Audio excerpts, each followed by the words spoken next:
You're listening to the AFL Unlimited podcast, where we tackle all the hot topics in the AFL and bring you up to speed with everything you need to know in the football landscape.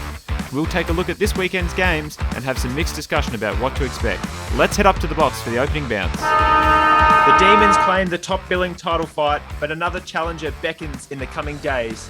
Meanwhile, the Baby Bombers claimed a massive victory out west against a poor Eagles team, whose lapses have cost them dearly this season. And speaking of lapses, the Blues again failed to finish as a rampant Sydney stormed home to clinch a strong ring at home. It was a week in football as we head into the byes. Boys, welcome. Good to not be here again. Hi everyone.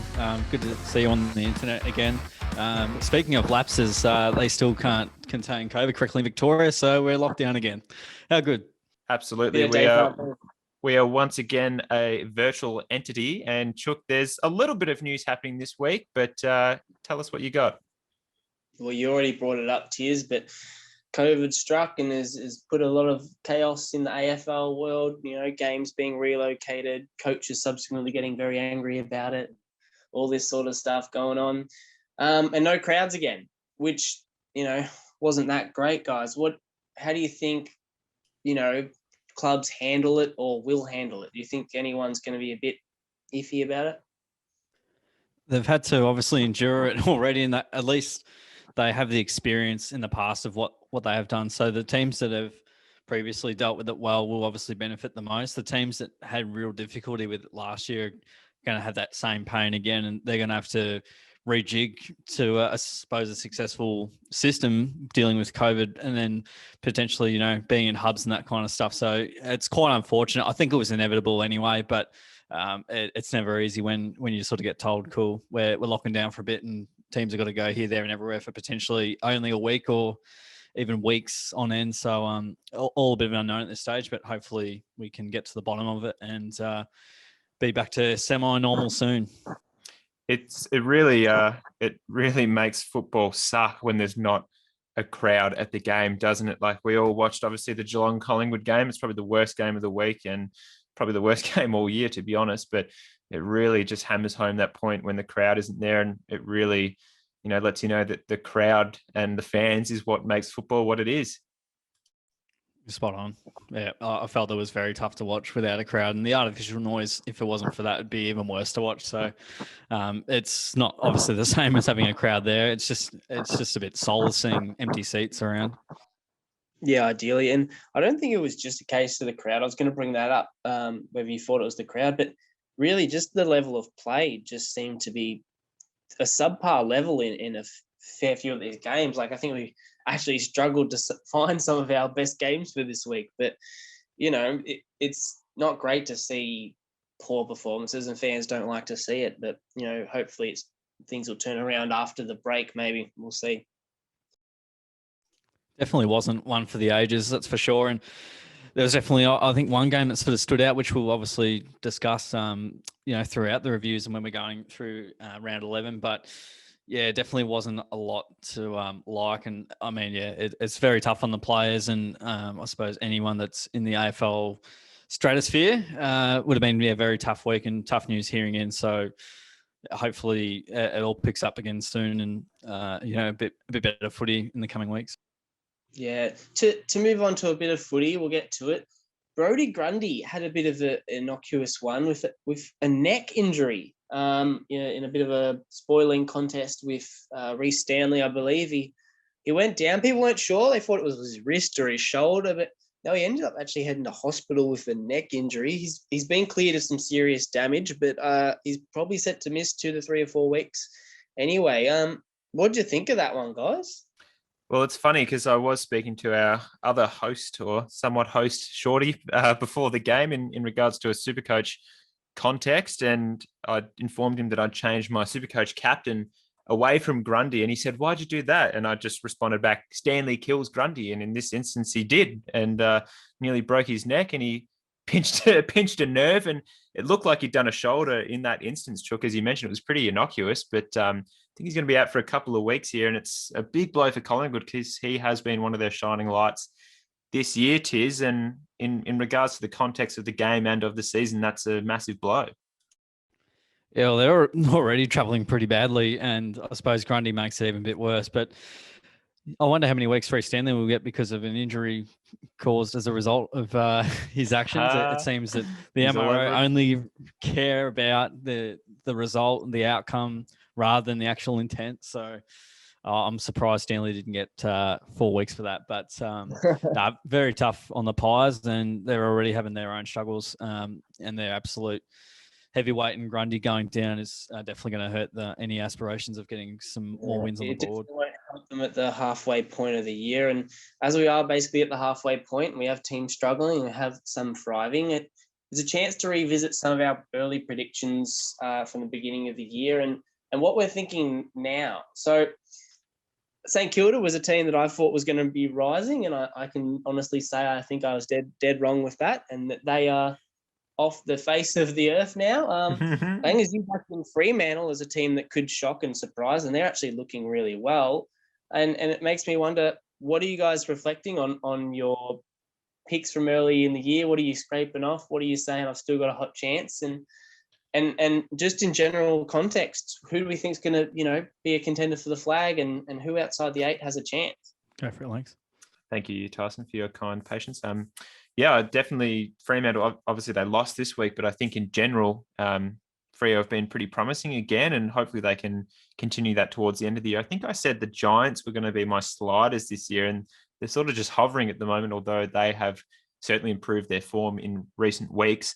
My Coleman tip in Jeremy Cameron went out the window before the season had even started. But if I want to salvage anything out of that, Jeremy Cameron, I think is the 3rd or 4th highest averaging for goals. So let's just say if he was playing the whole season, he definitely would have been in for a chance. But yeah, I don't think anyone was tipping Melbourne and the Bulldogs, especially, to be contending for a flag at this point in the year or at all. But yeah, certainly a pretty open race this year, which is good. So a lot can happen probably in the next 6 weeks. We'll know for sure who's really in that top 4 category. Tyson. Nice one, Langs. Yes, I didn't have any crazy predictions. Obviously, a lot of us thought the Pies would go down, and probably didn't think they'd go down right to the bottom, but they have. I predicted Fremantle would probably go up a little bit. It could be a chance for the 8. I tipped the Bombs to be 8th, and I think that's where they're sitting right this very second.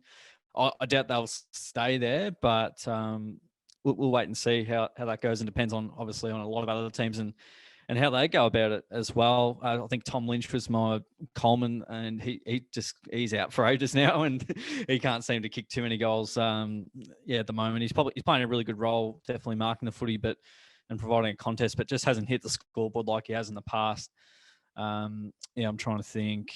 Premiership wise, I went Richmond. I still think they can win it. They responded pretty well on the weekend. So yeah, a couple of interesting selections there, but. I suppose who can win it right now? Brisbane, Melbourne, the Bulldogs, and potentially even the Cats probably look to be the prime candidates right this very second. You can probably throw Richmond in there because they're like cockroaches and just never die, as per Lang's description, identification of that.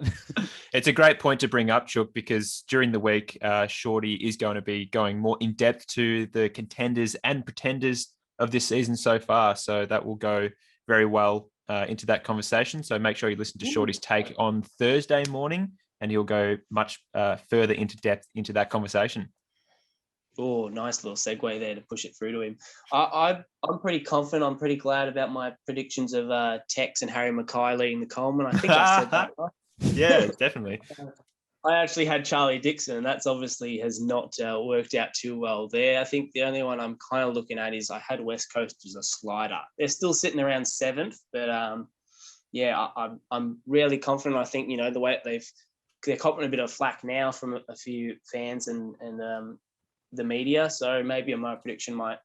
I reckon that will be spot on by the end of the year, Chook, West Coast. I think this week will be a big test, and we'll talk about the team they're playing against a little bit later on. But yeah, I was talking to someone else during the week. They have got a lot of senior players, and I wouldn't be surprised if they do a bit of a shuffle around with their list towards the end of this year if things don't go well for them for the rest of the year. But they're still not guaranteed to make the 8. So I'll have to put my hand up there as well. I have West Coast on top of the ladder, so Yeah, you did too. You don't get them all right. I thought Yep. At home they'll win most of their games and they'll be a better team. Tim Kelly and Nick Nat in the same team also hasn't really been a feature, I suppose, of late with some injury and COVID related issues and whatnot. But yeah, I'll put my hand up for that one. Personally apologise to all the fans out there. And wish you all the very best. Thank you very much from the soul heart. And I had the Cats up there for the flag, so I'm still crossing fingers, hoping they can get there. Absolutely. In regards to the round that was, it wasn't a fantastic week of football, but it certainly meant a lot more for a lot of people out there. Obviously, it was the Sir Doug Nicholls Indigenous round of football, and it really should be the Sir Doug Nicholls Indigenous Festival, as it goes over 2 weeks now, apparently, which is great, I think, but no one knew about it. One thing that I wanted to touch on in the untouched moment of the week for AFL Unlimited was, in fact, a touching moment in itself. We saw two of the greatest ever Indigenous players in Buddy Franklin and Eddie Betts play in the same game against each other in the Indigenous round this year, which I thought was fantastic timing. And two players who will go down in history as two of the greatest Indigenous players. And they're still going, they're still kicking incredible goals. Eddie Betts, was crumbing and looking dangerous in the forward line. And Buddy is inching closer towards 1,000 goals. I just thought it was an awesome moment to see both of them playing. And I think this is probably Betts' last year, and it could potentially be Buddy's last year as well. Tiz, I don't know what you think about how he's going, but he might have one more year left in him. But it was just awesome to see, guys, these two awesome players for their respective teams doing what they do best. And it's been a privilege to see them play the majority of their career. Yeah, definitely. And you say two of the greatest Indigenous players. I think many would argue two of the greatest players, full stop, to play the game. Absolutely. Those two, in terms of their positions. Fantastic. And yeah, it's funny you say that about potentially Buddy's last year. I believe it was just last week that there was murmurings of him saying he thought he could play on beyond 2022, which is when his contract is set to end. But that'd be pretty wild to think that a bloody nearly 40-year-old Buddy is still going to be running around kicking snags.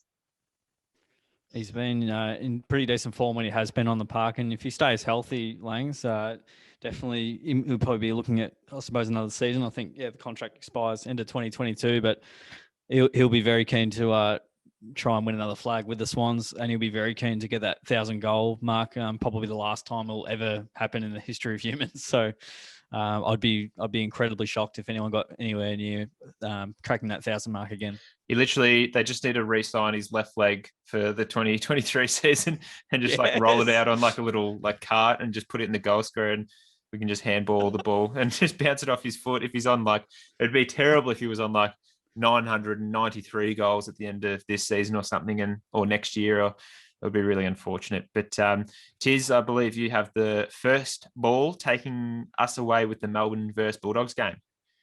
It'd be really cool, Lanks. Yes, Tyson. If Buddy's on 999 round 23, Brendan Pavola comes on and just absolutely decks him. Just knocks him out. Clarko comes up as his old coach and puts Brian Lake on him or something. This is for 2008, mate. 2008 revisited, and that would just be absolutely cruel. But we had an interesting game on the Friday night, Melbourne and the Western Bulldogs. It was Melbourne by 28 points in a nice win for them. A massive opening turn from the Ds helped set up a big win for them, and they've got their 10th win of the season on the board. And I'll tell you what, I've got some merchandise for almost 10-0 for the Ds, so I've been getting right amongst that chook, as per Titus O'Reilly's gags on the front bar. That beating the Dogs at Marble was a tough assignment. I honestly thought, and I think a lot of us would have been pretty comfortable saying the Dogs would probably win, but Melbourne have previously had some issues winning at Marble. However, they were up for the challenge and got the job done. What sort of got the Dogs unstuck is they took a number of crazy risks early on, and the Ds made them pay full price on the turnover. So a lot of the goals were just from silly Dogs mistakes. And Melbourne obviously tore them apart in the contest as well, and their pressure was sensational. The moment the Dogs got the ball, the Ds were all over them, and they attacked them at will. Their structure stifled the Dogs' I was about to say the Bogs ball movement. The Bogs door movement. Oh dear. But and took away their run from them. Obviously, yeah, you see Lever, May down the line and just gone as well. So it's very hard to sort of get through that defence. Wiedemann kicked a few late, which might keep him in the team. He was very quiet. He got to a lot of contests, but just couldn't quite bring them down. I saw, Adie's outfit, and I just thought there's so much balance all over the field. There's not too many weak areas, and their forward line looks really good. Their midfield is playing, a really good team-oriented, I suppose, game as well. And their forward line is quite potent with the back line just being unstoppable at times. The Dogs wouldn't have lost too many fans, though. I think they'll learn a lot out of this game and probably how to go about it and probably not pull the trigger too crazy too early to get the scoreboard out of control, I guess. And Langs, you got a point about Trent Rivers. Yes, well, we spoke about him last week in the Untouched Moment of the Week, but he's been nominated as this week's Rising Star. So it's a fantastic effort for him and great for Melbourne. He's been awesome all year. And just quickly on Jake Lever, I think I heard somewhere that he's broken the record for all-time intercept possessions up until this point of a season out of any player in history. So he's absolutely dominating. It's nuts. Yeah, well, I think he'll have an All-Australian jump next to his name. So, guys, for this game, does it look like Melbourne are clearly the best team in the competition? What does it say about the Dogs? What do we think about the result? It's pretty wild. I would have thought, because last week I was of the opinion that the Dogs looked unbeatable with how ferocious and the depth. We talked about how many players in the midfield, and it looked like Melbourne had been found out by the Crows. And it didn't look like the Dogs really paid attention to that. They even came out and specifically told us, what we did to beat the Demons was we kicked it low and hard and stopped booting it to their intercept defenders. And Dogs obviously didn't listen at all to that. I'm thinking I think Demons, you have to respect where they are right now. They're top of the ladder for a reason. And, they've beaten Geelong and other contenders and the Dogs. And what was their only slip up is the Crows. So, I think they are the team to beat. I messaged you during the week about what we thought was going to happen in this Melbourne game. And I don't think we expected Melbourne to win in such a commanding way. But, Chalk, I was going to bring some bacon over to your house to go with that egg on your face after last week. You said Melbourne weren't a complete team, I believe. Was that the correct quote? Or I don't think that was the quote. I think I basically they had some spots where you could see that they were uneasy at times and unsteady at times. Yeah. They don't play complete, football at all times. Absolutely. And I still agree with that statement. I don't think they are the absolute complete team, but the Dogs certainly had they weren't 100%, let's just say that, because they were missing Treloar, they're missing Easton Wood now. I think some of those outs, Steph Martin and Mitch Wallace, who needs to come back in the team, are certainly hurting them. The Mitch Wallace is an interesting one you say there. There's talks of him basically being very frustrated, not getting a spot in this side. But if you think about it, he was their leading goal scorer last year. But I think the role he plays is more as he's more of a target than a ball picker. Like, if you know what I mean, they've got some really good guys up forward as targets. So Bruce is there, actually playing well for once somehow. Norton's there. And then they have these fast young guys who can scoop up the ball. But Mitch Wallace, I don't think speed is one of his talents. And I think that might be part of the reason why he's not getting a look at. But I think he is a skillful player and they should be playing him. I don't know what the coach is thinking at the moment. But if he's your best player and he's not quite suited for the position maybe he's got available, give him a crack and let him prove you right or prove you wrong. Absolutely. You'd much rather an experienced player in that position rather than an inexperienced player, because at least, if you've played the senior player and they don't perform, then that's when you have the excuse to drop them. But I don't think his form warranted him being dropped at the start of the year anyway. So we'll jump into the Sydney versus Carlton game quickly. And it was, again, Carlton showing that they cannot finish games out. It was really frustrating. And I've heard from Blue supporters on the radio and during the week speaking to them, they're just going nuts over how Carlton's game plan isn't there, and the messaging out of the club coming out about, the week-to-week press conferences, David Teague saying the same things about learnings and, training. And, there was reports that he, blew up at the Carlton team last week when they were almost losing against Hawthorn. And it's just not the right messaging Carlton fans want to hear right now. And that game was probably personified by Sam Doherty, who's had a great year, it has to be said, but he had some moments he'd rather forget in that game. And I think 3 of them led to goals in that moment. And one of them that was highlighted by David King on Fox Footy was Patrick Cripps absolutely gassing to keep up with Josh Kennedy through the middle of the ground. And the blame was certainly held on Cripps as well. He should have been using his voice to pass on the responsibility of Josh Kennedy just running freely through the middle of the ground. But Doherty's effort to notice that Kennedy was a dangerous player there and then stop that run wasn't good enough. And there was another effort really in the last quarter late that really cost them as well. Will Hayward was a player for the Swans who hasn't been in all year, but he adds an awesome dynamic to the Swans forward line with Papley and Heaney, who are all firing at the moment, as well as Buddy. And we spoke about St Kilda last week, and I think it's time to talk about some Blues senior players in the same regard, in regards to stepping down from the seniors and giving the kids a go. So what were your thoughts on maybe some of those senior players, Tiers, or about Carlton in general?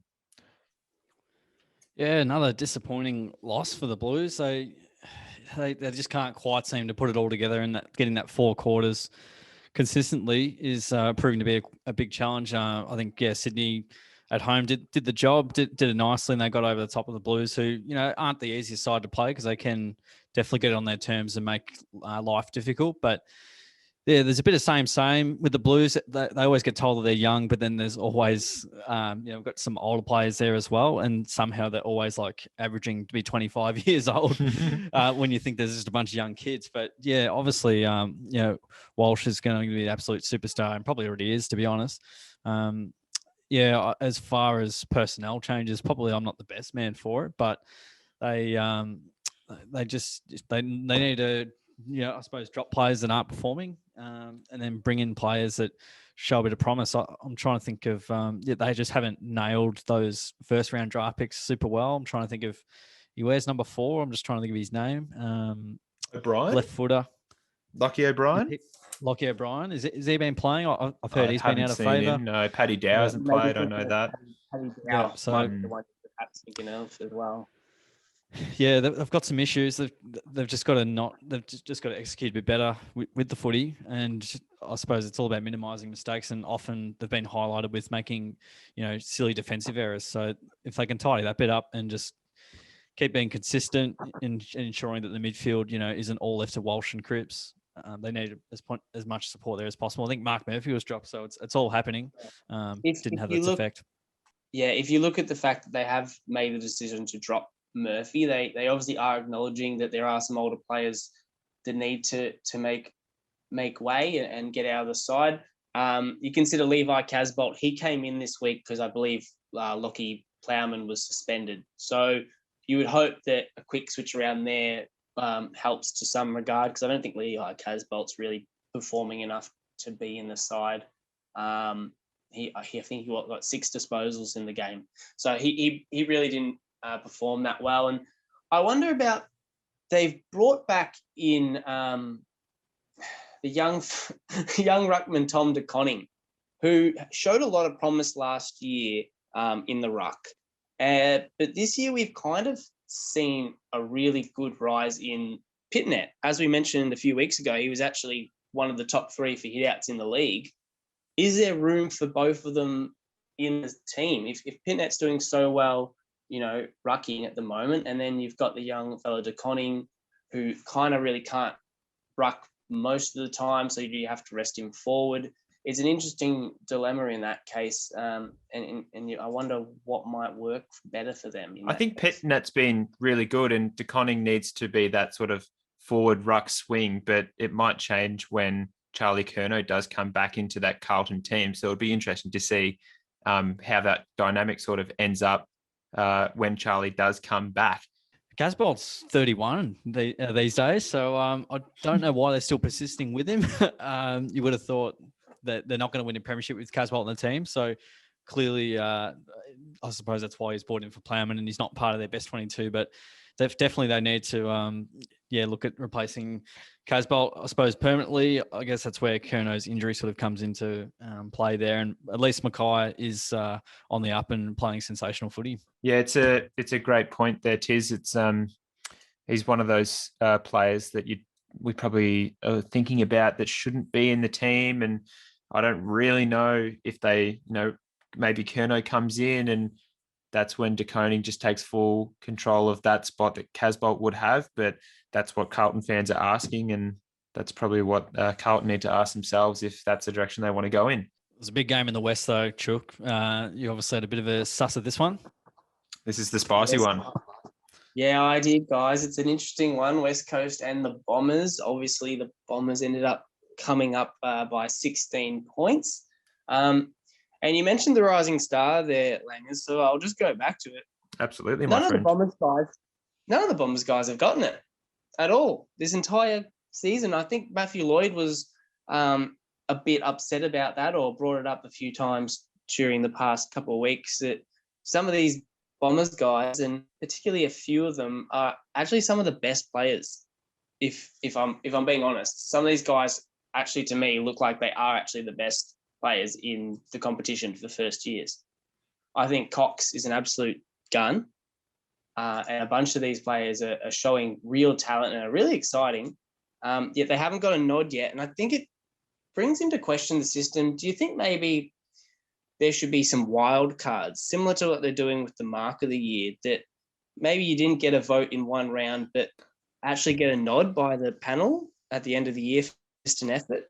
Well, what do you reckon? There is a wild card. There's 5 wild card entries for mark of the year, so it's not completely outside of the question. We saw that Shea Bolton's mark wasn't actually the mark of the week in that particular week, and people were panicking, thinking that clearly one of the, if not the first contender for mark of the year for this season, wasn't going to get nominated and therefore couldn't win. But it will happen. But I think that's not a bad point, Chook, is to have, because there always is someone who'll miss out. But I think if they're good enough, the clear contenders will get a nomination during the year. So it's pretty rare that the rising star deserved winner isn't nominated in that year, because there's only so many. When you get to those, round 18, 19 sort of games, you start sort of scraping the bottom of the barrel.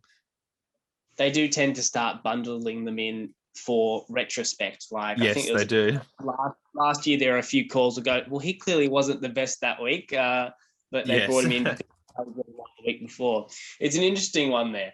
But anyway, back to the actual game at hand. So the Bombers were actually down by 29 points late in the first half. I think most people thought West Coast have got this. They're at home. It's what they do. A comeback just struck there, though.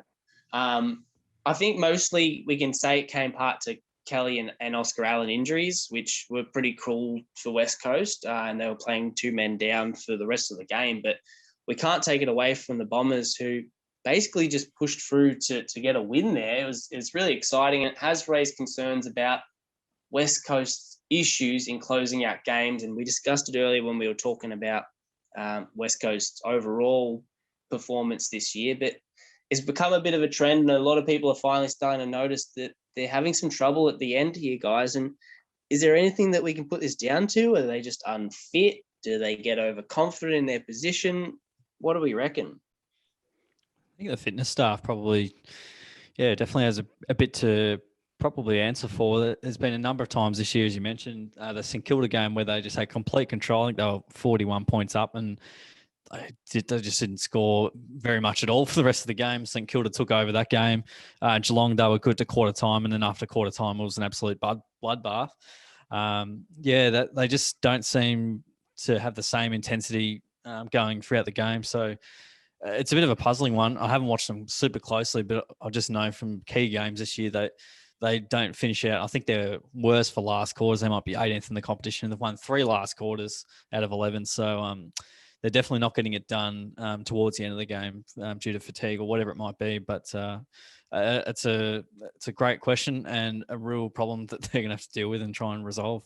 They seem to just not be running out games, West Coast. We've seen it in a number of games this year against Geelong, against St Kilda, and now against Essendon. They just sort of fall to the ground in the last quarter, and teams are taking full advantage of that. And I think teams have now cottoned on to the fact that West Coast, whether they're a fit team or not, they're just mentally or physically not there in the last quarter, and they are vulnerable. And now it's unfortunate for West Coast, but they've just shown that they're vulnerable at home too. And the good thing is for Essendon is now they've just claimed this new home ground mentality for themselves with a massive win over West Coast before it looks like they'll be playing Richmond the next week in the Dreamtime game in Perth. So that's going to be a huge game next week, but fantastic for the Bombers this week to kick a couple goals late to some key players, Chook, and just get the win.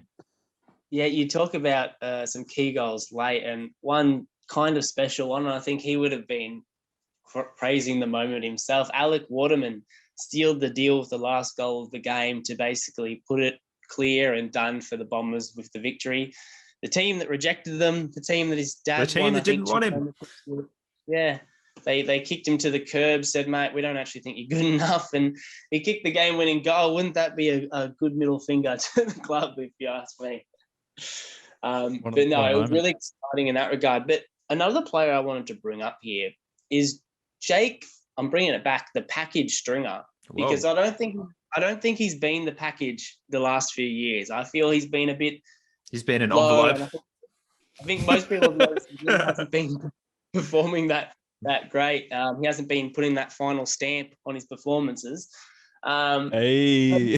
He kicked 3 today, and he's looking good again. And they were crucial goals, those goals he kicked. He kicked them late in the game, A, to get them the lead in the first place, and then B, a couple sealers to kind of help them, win the game and get over it. So he kicked 3 in that game, and he's actually now averaged 2 goals a game.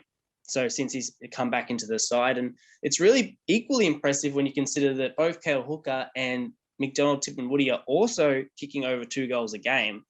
It's not often that you get, the same sort of guys kicking multiple goals. Sometimes you'll have one player who kicks a bag and then a few who, kick a goal here and there, but you don't often have a good key forward and 2, medium, small forwards consistently kicking bags each week. And it's really exciting to see up in that Bombers forward line. They're looking great. And who would have thought Cale Hooker? I'm pretty sure he's up in the top 5 of the column, might be even top 3, but yeah. You wouldn't have thought, like a defender that, can pinch hit up forward. He's been an absolute masterclass up there. And I mean, these kinds of wins can help set a culture for a club. Like, this is the new standard now for the Bombers.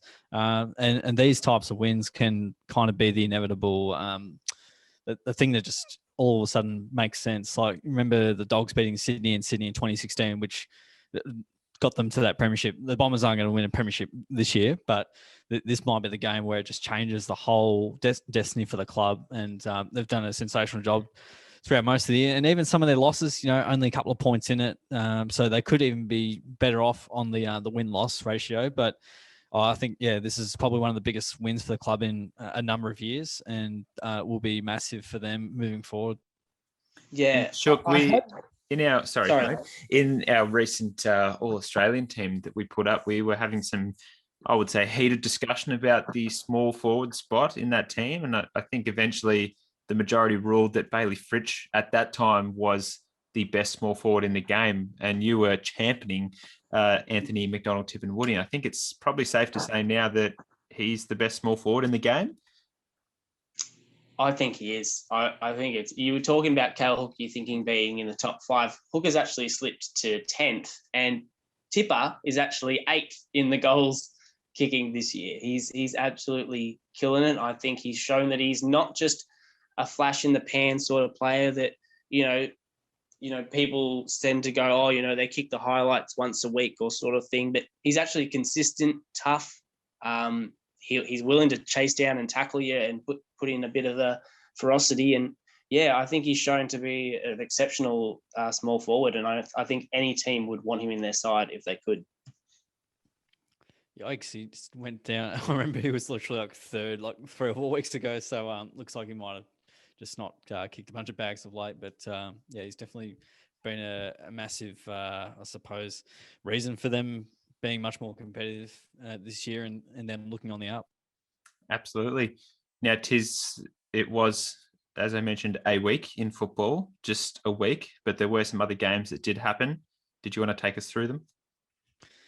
There were other teams in existence over the weekend. It doesn't mean it was a great round of footy to watch, though. But rest of round 11, Geelong had control all day, but only defeated the Pies by 10 points at the G. Brisbane thumped the Giants by 64 points at the Gabba. That's pretty scary. St Kilda did just enough to beat the Roos, recording a 20-point win. Hawthorn are still on struggle street, facing a 37-point loss against the Suns on the Gold Coast.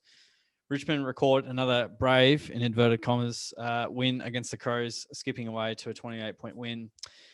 To round out the round, we had Port turning up the heat, and they toasted a wasteful Fremantle Dockers in Adelaide by 46 points. What were the inverted comments for the Richmond game, Tyson? Brave? It was probably passive-aggressive, actually. So the Crows, obviously, they were up by... they had a good start to the game, and then Richmond, another come-from-behind, brave, tough performance. Sick of them, bloody hell. Oh, he set them up. So sick of them. You mentioned Brisbane there, and we thought, Chook, that this week the Melbourne Bulldogs game was going to be the 1 versus 2 clash, but I think it looks pretty likely that this Melbourne-Brisbane game is going to be the game of the season so far. Oh, hopefully it won't end up being the same sort of level as this week's one was. But yeah, I think Brisbane are definitely up there, and it should be a hell of a challenge. If we're going to start doing our tips, I might say I'm actually going to be going for Melbourne.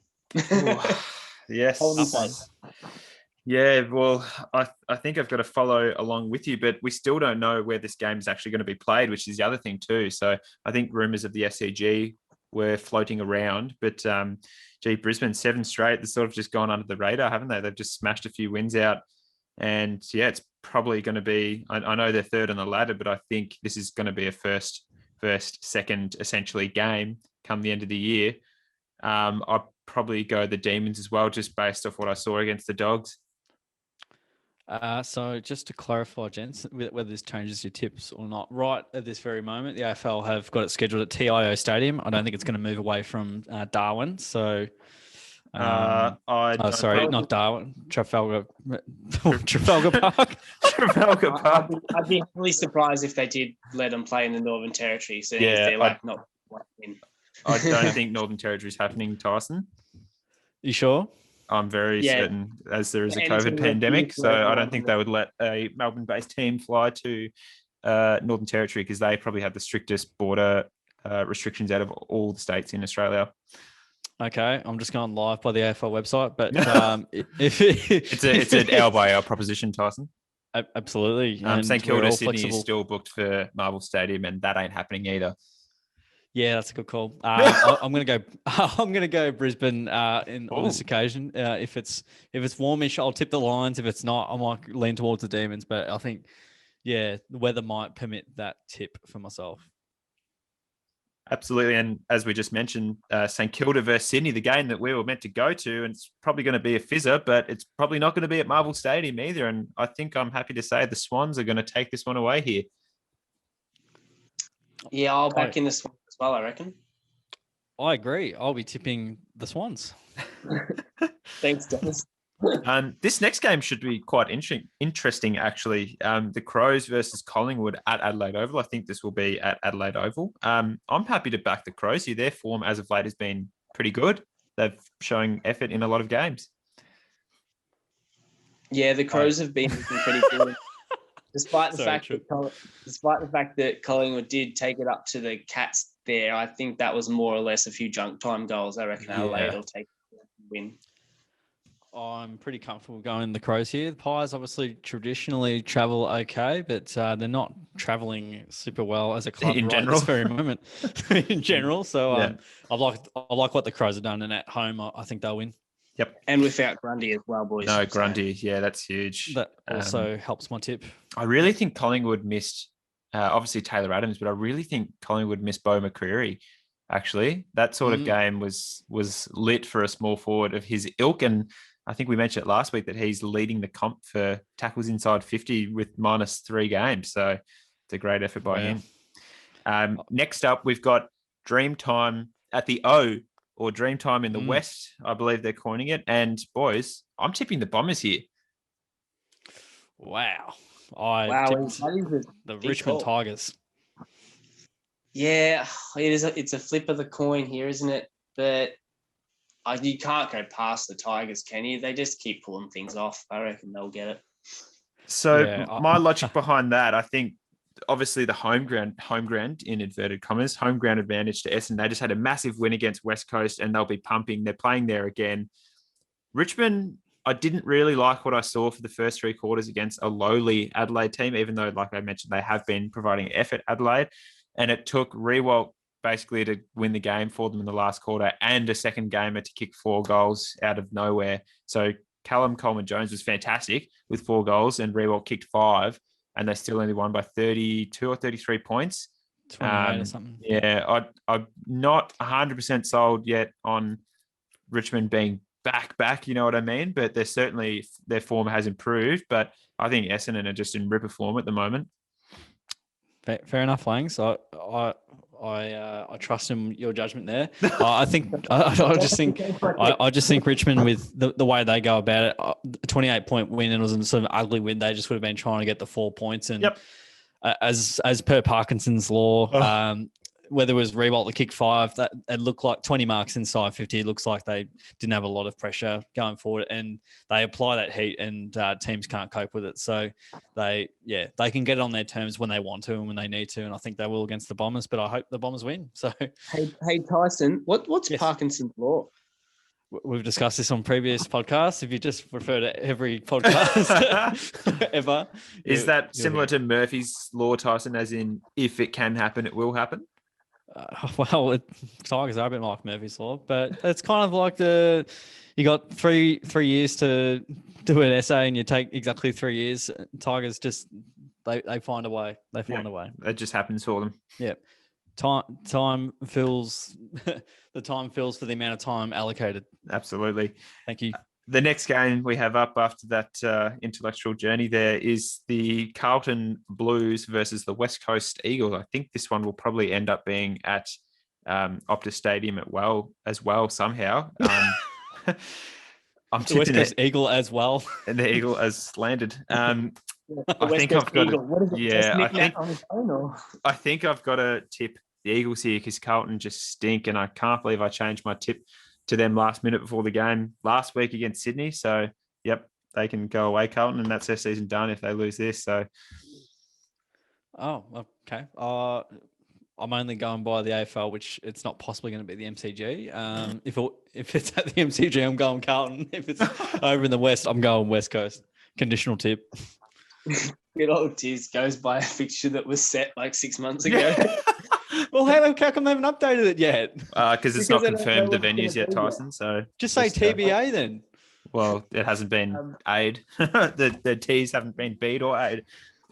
Well, they need to say TBA as where they're playing, rather than just saying, yeah, it's still here. Chook? I'll be going for a West Coast. I Wonderful. just think that it's at home, they'll win. Is it? And I don't think this game can be at Optus because the next game is actually at Optus, which is Fremantle versus the Bulldogs. So I think they're going to have to find another ground for that Carlton game to be played. But Fremantle and Bulldogs at Optus. 4 teams on the same ground at once, 2 balls flying around. Everyone trying to avoid each other. It'd be exciting as hell. That would be insane. AFLU style. That's I really want to see that. People just be getting hit left, right, and centre. I think we're all happy to tip the Dogs all around here. Oh, the Dogs, okay. Dogs and the Dockers. You're right, Tiz. This is just lost the plot. I think I'll tip the Western Bulldogs as well. Yeah, but Tiz is going Freo. Oh. At Optus, they're a good side there. I mean, the Dogs will probably be licking their wounds. In the past, they haven't travelled super well over in the West, Fremantle specifically. Therefore, I will go the Freo Mantle Dockers. That could kick me out of the tipping comp. But we'll see. He's just losing the plot. Absolutely. Well, boys, that pretty much wraps us up for this week, which is a relief. I think this week's just sort of taken all of our football energy out of us. And hopefully we've got the buys coming up. So we've obviously got some teams who won't be playing, but there'll be 6 pretty decent games, it looks like. And hopefully it's a much better week of football than we've had the last week, Chook. Yeah, very excited. Hopefully we get a few wins. Go Cats versus the bye. I love the buys because then there's just games at all weird times and there's just nothing ever on. So, good fun. Absolutely. Now, for everyone listening, thank you for listening, and make sure you do comment away, like and subscribe on all our platforms for all of our content. And otherwise, you'll hear from us next week. Yeah, we'll see you at Marvel Stadium, guys. Yep, we'll see you outside on the grass. Thanks for listening to this episode. Make sure you follow us on Facebook and Twitter. AFL Unlimited, because footy is limitless.